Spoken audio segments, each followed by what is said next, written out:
Hi DIYers, Sterling with Alarm Grid here, and today we're going to show you how to program a Honeywell 5808W3 wireless smoke and heat detector. We've shown you previously how to program a 5809 heat detector and how to program a 5806W3 smoke detector. The 5808W3 combines both types of protection, heat and smoke, into one device. And the beauty of this device is then that you're getting better fire detection, because if it gets too hot, if it gets above 135 degrees in the area, it'll trigger the alarm, and if the photoelectric smoke chamber detects smoke, it'll trigger the alarm. This is the most popular detector used for fire detection in homes and small businesses, as you get the most protection. The standalone heats and the standalone smokes are used for areas where you may have heat when it's not a real fire, or vice versa, smoke when it's not a real fire. And then of course you would use the opposite detector to actually protect against the fire emergency. With this one, it would be used in any main area where either heat or smoke would be bad and you'd want to know about it right away. The other thing that this device does is it can detect a pre-freeze condition. So it can also protect if the room gets too cold, and when it drops below 41 degrees, you would get your pre-freeze alert, and that can help very important environmental situations to protect against freezing pipes, which can be disastrous for a home. So you get a lot of types of protection out of this one unit. You can see the unit consists of the smoke detector head and then the mounting base with the tamper contact. This is what you use to mount to your ceiling or to your wall, and then this detector snaps into place. You'll see it comes installed with this plastic dust cover, which simply protects the smoke chamber in case the house is under pre-construction or under construction, where it might be kicking up dust. You don't want to get dust in this chamber, which would throw off the sensitivity of the smoke detector. So on the inside, to power the unit, we have a CR123A lithium battery, which is the same battery that we've used in a lot of the Honeywell wireless sensors that we've shown you so far. So this is a pretty commonly used battery with these Honeywell 5800 series, CR123A, 3-volt lithium. It's got this little pull to connect battery tab, and when you slide that out, the positive end of the battery gets connection here, and our unit is powered up. So now that we know how the 5808W3 works, we're going to show you how to program it to your Lynx Touch L5200 system. Any programming that we're doing, we have to first go to Security, More, Tools, and type in our installer code. 4112 is the default Honeywell installer code and gets us to this screen where we can select Program. And from Program, we're in the System Programming, and we have an option for Zones. Zones is the tab that we use to program any Honeywell wireless sensor. Each device is a zone. However, we're going to highlight how some devices can use more than one zone. We're going to talk about that for the smoke and heat detection versus the pre-freeze condition, the low temperature.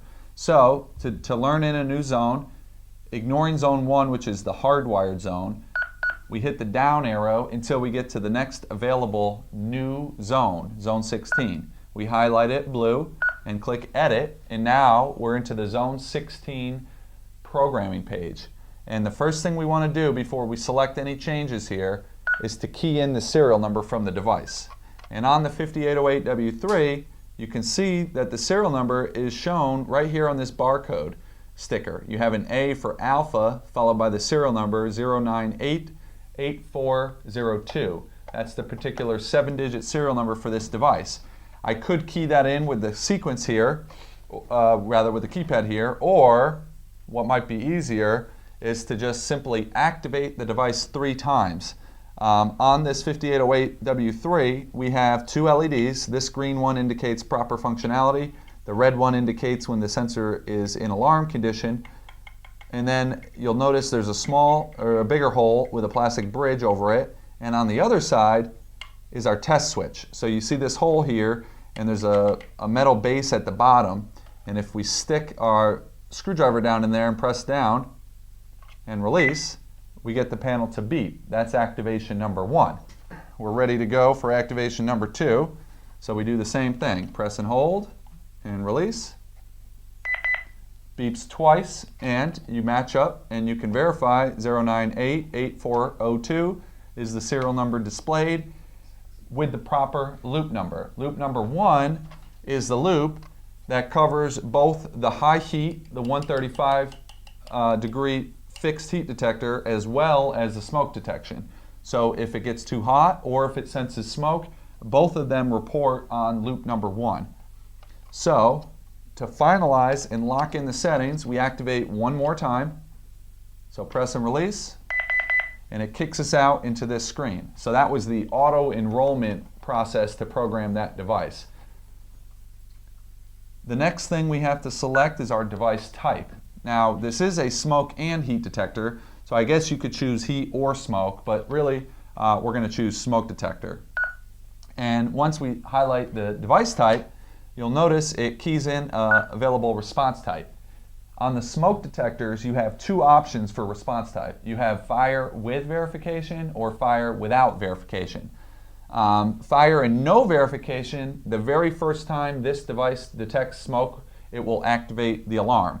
If you did fire with verification, the very first time it detects smoke, it'll set off this local sounder in this device, but not activate the alarm at the panel or send any alarms through to any central station.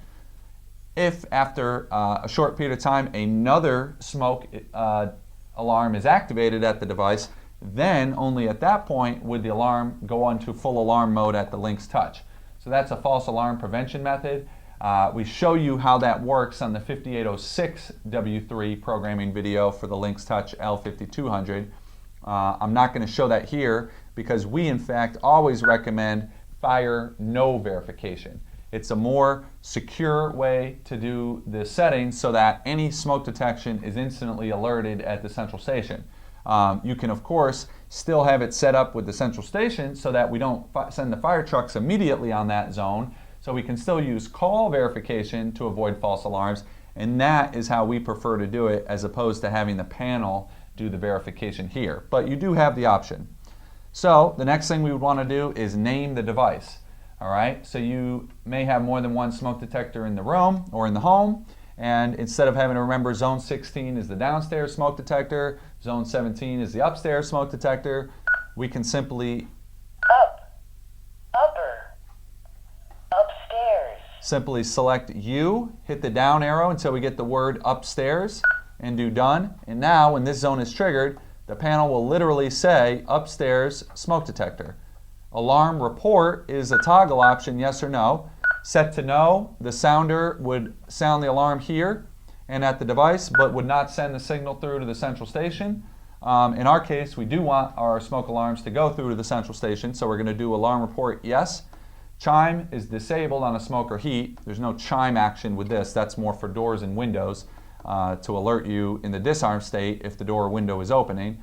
And then finally, supervision should be set to supervised.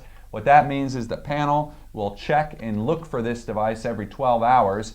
If the device comes back saying I'm not there, or the panel doesn't see a response from the device, you would get a supervision trouble on zone 16, and you would know that you've either installed this too far from the panel or somehow there's been interference in the home preventing this device from talking back to the panel. So this supervised option will tell you in advance when you have any sensor issues. So we always recommend supervised for any protection zones. We saved those settings and we now have our upstairs smoke detector. If we get the high heat, the 135 degrees or above, or the smoke detection, it's going to sound the alarm.